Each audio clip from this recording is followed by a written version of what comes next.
Boa noite, eu sou o Murilo, eu critico, e hoje eu quero falar sobre um tema. Assim como Star Wars não é sobre naves, mas sobre a eterna luta entre bem e mal, assim como X-Men não é sobre mutantes, mas sobre mutantes vivendo num mundo intolerante, hoje eu me dei o direito de fazer um vídeo com camadas. Por quê? Porque o canal é meu e eu quero.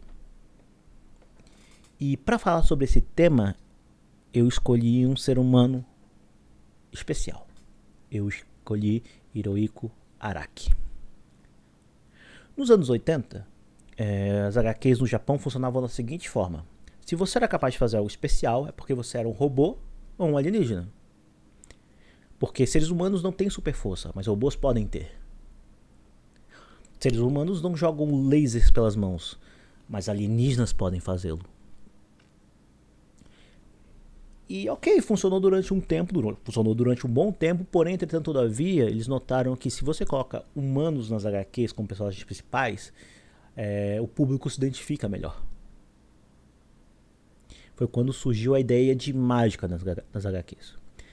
Chakra, soma, cosmos, tudo isso são formas de dar a seres humanos normais capacidade de fazer coisas que a gente não pode na vida real. Soltar laser, sumir, super velocidade, super força. É nesse contexto que o Araki começa a escrever. E na época, o bem vencia o mal. E era assim que funcionavam as HQs. Um personagem bom batia no personagem mal, porque ele era bom e por ser bom ele era mais forte. Por ser cavaleiro ele era mais forte, por ele ter um código ele era mais forte. Então, tanto o bem quanto o mal não precisavam ser justificados.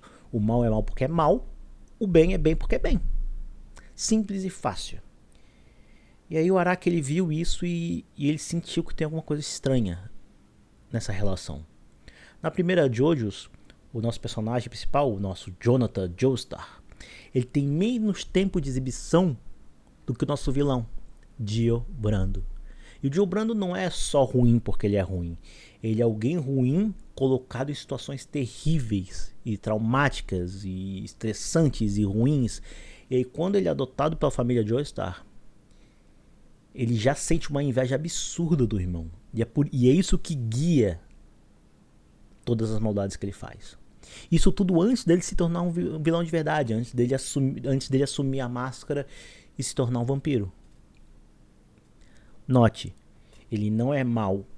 Ele não tem a máscara e por isso é mal. Ele é mal e por isso ele é a pior pessoa para ter a máscara. A partir de agora, o vilão se justifica dentro do universo, assim como o herói que precisa detê-lo. Isso foi uma revolução na ideia de como construir mangá, de como fazer a história, de como contar uma história. Apesar de JoJo's ainda ter muito desses resquícios dos anos 80, da primeira parte pelo menos, você nota que tem no Araki uma semente de disrupção. Você nota que ele quer fazer coisas de um jeito novo, único e bonito. O que se concretiza na parte 2, Battle Tendency, que eu não faço porque a Netflix juntou essas duas numa coisa só. Mas enfim, a parte 2 começa já com um novo protagonista, Joseph Joestar.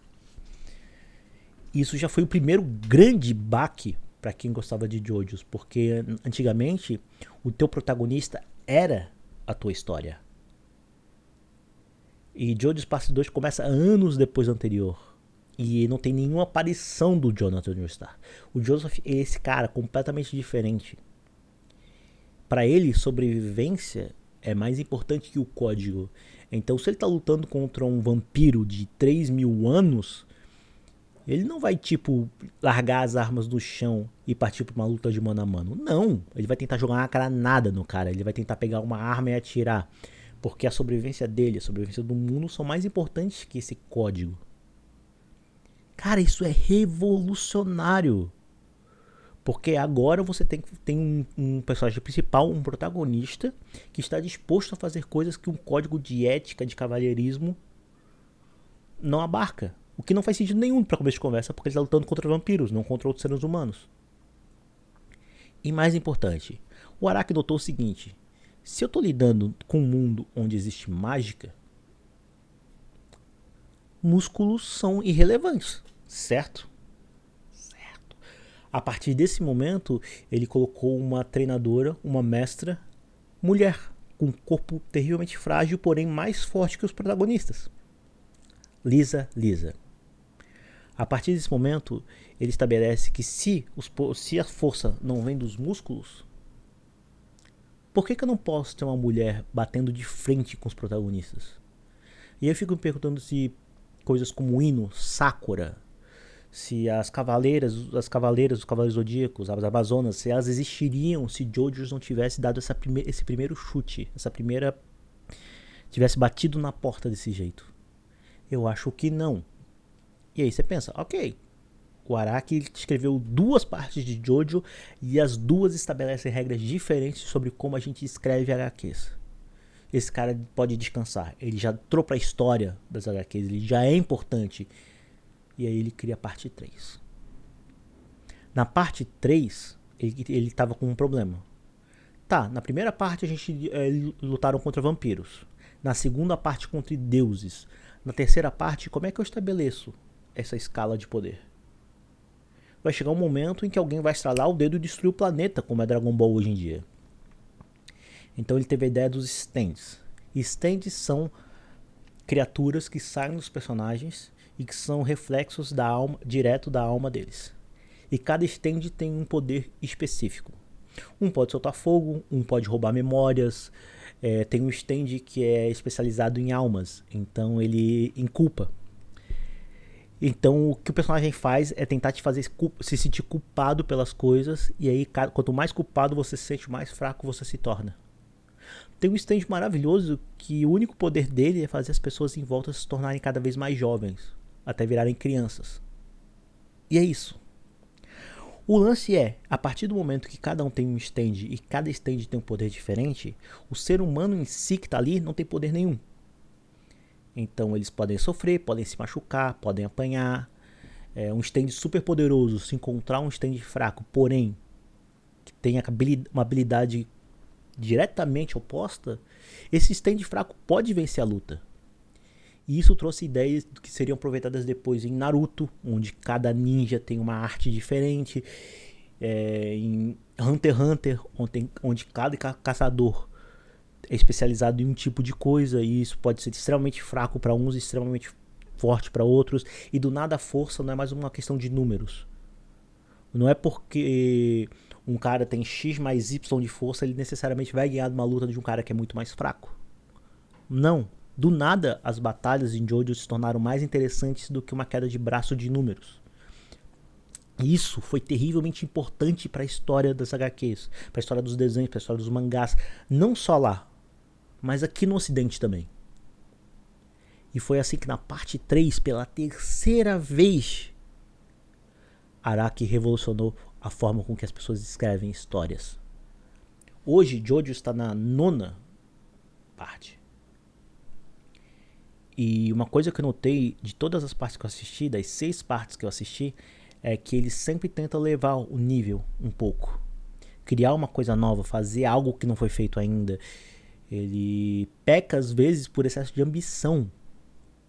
Mas ele nunca vi ele pecando pelo desejo de se manter no mesmo lugar. Eu quero que você imagine que um cara que está há 50 anos fazendo isso ainda tem paixão suficiente para querer mudar as coisas, para fazer melhor do que da última vez, para todo dia levantar, desenhar e contar uma história melhor do que a última que ele contou. E ouso dizer, pelo que eu vi por aí, as 7ª, 8ª e 9ª partes são magnus opus, assim, são coisas incríveis. Dizem até que são as melhores coisas que ele já escreveu, e a gente está falando de um cara que já mudou o mundo mais de uma vez. E o tema desse vídeo, lá no começo, é sobre o quão admirável é a ideia de que você faz uma coisa todo dia e de forma tão apaixonada, ao ponto de semana após semana, mês após mês, ano após ano, querer voltar para ela, mesmo quando você não precisa mais, mesmo quando tudo bem se você relaxar e desistir. Mas é sobre o quão admirável é alguém tá fazendo isso há décadas. E ainda assim ser apaixonado o suficiente ao ponto de dizer, eu quero fazer melhor. e como isso é raro, e como isso é bonito, e como a gente devia ver muito mais disso no mundo.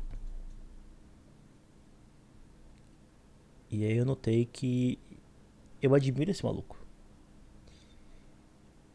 E que paixão é realmente algo difícil de se ver nas coisas hoje em dia.